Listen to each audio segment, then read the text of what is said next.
The Ben Franklin effect: if you want someone to like you, don't do them a favor. Ask them for one.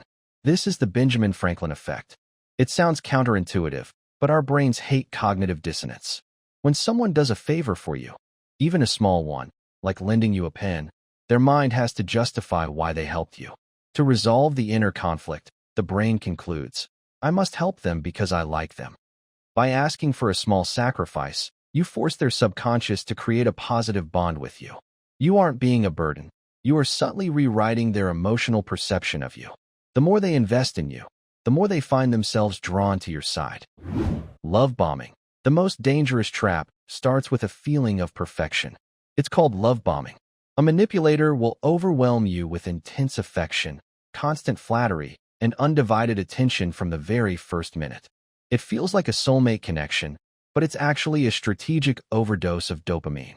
By flooding your system with validation, they make you emotionally dependent on them. Once you are hooked, the bombing stops and the withdrawal begins.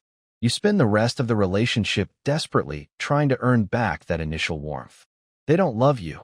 They are just building a pedestal so they can watch how far you fall when they kick it away. The silent treatment. Silence is not just the absence of noise.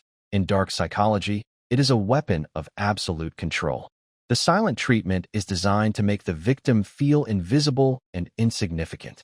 By cutting off all communication without explanation, the manipulator triggers the same areas of the brain that process physical pain. Your mind begins to spiral, searching for faults in your own behavior to explain the vacuum. You start to apologize for things you didn't do, just to hear their voice again. This cold isolation forces you to surrender your boundaries. They aren't just being quiet. They are starving your soul of connection until you agree to their terms. Gaslighting. What if you couldn't trust your own eyes?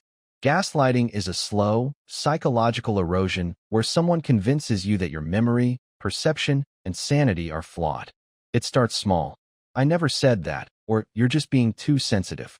Over time, the repeated denial of reality causes you to stop trusting yourself and start trusting only them. You become a puppet, relying on the manipulator to tell you what is real and what is a dream. It is the ultimate form of mental colonization, the destruction of an individual's truth. When you can no longer trust your own mind, you have nowhere left to hide. The door in the face. To get exactly what you want, start by asking for something impossible. This is the door in the face technique. When you make an extreme request that you know will be rejected, the other person feels a psychological burden of saying no. Immediately after the rejection, you present your real, smaller request. To them, it feels like a concession, a compromise. Their brain feels a social obligation to reciprocate your kindness by saying yes to the second option. You aren't negotiating. You are creating a scripted environment where their guilt becomes your leverage. They think they want to compromise, but in reality, they walk straight into your trap. Mirroring. The fastest way to build trust is to stop being yourself. Mirroring is the art of subtly mimicking a person's body language, speech patterns, and even their breathing rhythm. When you mirror someone, you activate their mirror neurons, tricking their brain into thinking, this person is just like me, so they must be safe. It bypasses their critical thinking and creates an instant, artificial bond. We are biologically programmed to trust those who reflect our own image. A master of this technique can enter a room of strangers and make everyone feel like they've known him for years. You aren't connecting. You are creating a psychological echo that makes them fall in love with their own reflection in you. Triangulation. Control is best maintained by keeping others off balance. Triangulation is the strategic introduction of a third person into a two-person dynamic to create jealousy, insecurity, and competition. A manipulator might mention an ex who was better or a colleague who is more successful just to watch you scramble for their approval. By making you compete for their attention, they raise their own perceived value while shredding your self-esteem. You become so focused on winning against the third party that you forget you are being played. It's a game of emotional divide and conquer, where the manipulator sits on a throne built from the anxiety they created. Reverse psychology. If you want someone to do something, tell them they aren't allowed to do it. This is the dark side of reverse psychology. Humans have a primal need for autonomy. The moment we feel our freedom is being restricted, we experience psychological reactance. A master manipulator doesn't push you, they pull back. They might say, "I don't think you're ready for this responsibility," or "This is probably too complex for you to understand." By creating a forbidden fruit or questioning your capability, they trigger an obsession in your brain to prove them wrong. You end up doing exactly what they wanted, all while thinking you're asserting your independence. They didn't force you. They simply made your ego do the work for them. Fear then relief. To gain total compliance, you must first shatter a person's peace of mind. The fear then relief technique involves creating a sudden, intense spike of anxiety, a threat or a shocking revelation, and then immediately offering a solution. When the fear vanishes, the brain enters a state of temporary cognitive paralysis. In this moment of relief, the victim is highly suggestible and will agree to almost anything to maintain that newfound calm. The manipulator plays both the arsonist and the firefighter. They start the fire of your fear just so they can be the one to extinguish it, earning your loyalty through a crisis they invented themselves. The Zeigarnik Effect.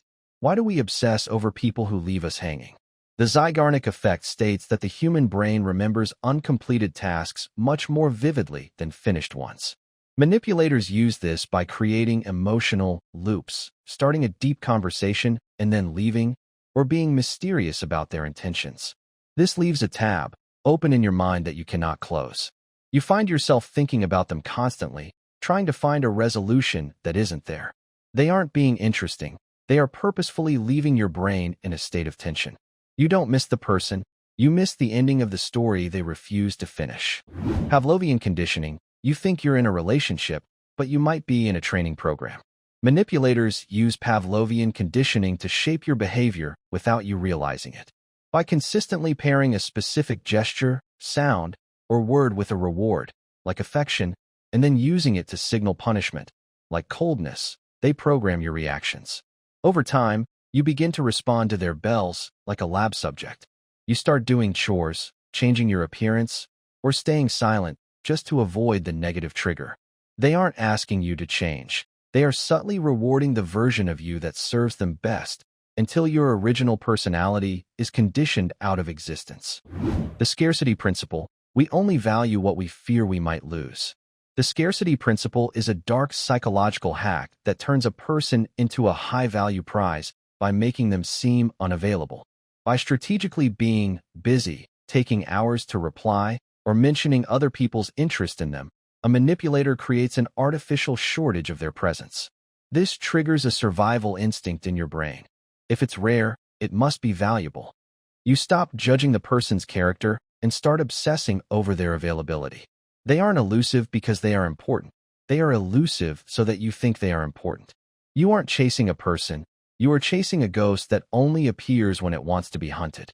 Projection. The best defense for a manipulator is a swift defense. Projection is a psychological tactic where a person attributes their own negative behaviors and intentions to you. If they are cheating, they will accuse you of being unfaithful. If they are lying, they will call you a liar. This creates a confusing reality where you spend all your energy defending your innocence instead of questioning their guilt. It is a smokescreen designed to keep you on the defensive. By the time you realize the accusations are just reflections of their own shadow, they have already gained control over the narrative. They aren't judging you. They are confessing their own sins by shouting them at you. The false choice. We love the feeling of being in control, and that is exactly what a manipulator uses against you. The false choice involves giving you 2 or 3 options, all of which lead to the outcome the manipulator wants. Instead of asking, "Do you want to do this?" they ask, "Do you want to do this now or later?" Your brain focuses on the choice between now and later, completely bypassing the option to say no. This creates a powerful illusion of autonomy. You feel like you made a decision, but in reality, you were guided down a narrow hallway with only one exit. You aren't a partner in the decision. You are a passenger in a car where they own every destination on the map. Intermittent reinforcement. The most addictive drug in the world isn't a substance. It's a pattern of behavior called intermittent reinforcement. It's the reason people stay in toxic relationships and why people go broke at slot machines. If a manipulator is always mean, you leave. If they are always nice, you get bored. But if they are nice unpredictably, if the reward comes at random intervals, The brain's dopamine system becomes hyper-obsessed. You stay through the abuse, the coldness, and the lies, just waiting for that next hit of kindness that you know is coming, but don't know when. It creates a trauma bond that is harder to break than a heroin addiction. You aren't in love. You are just waiting for the machine to pay out one more time.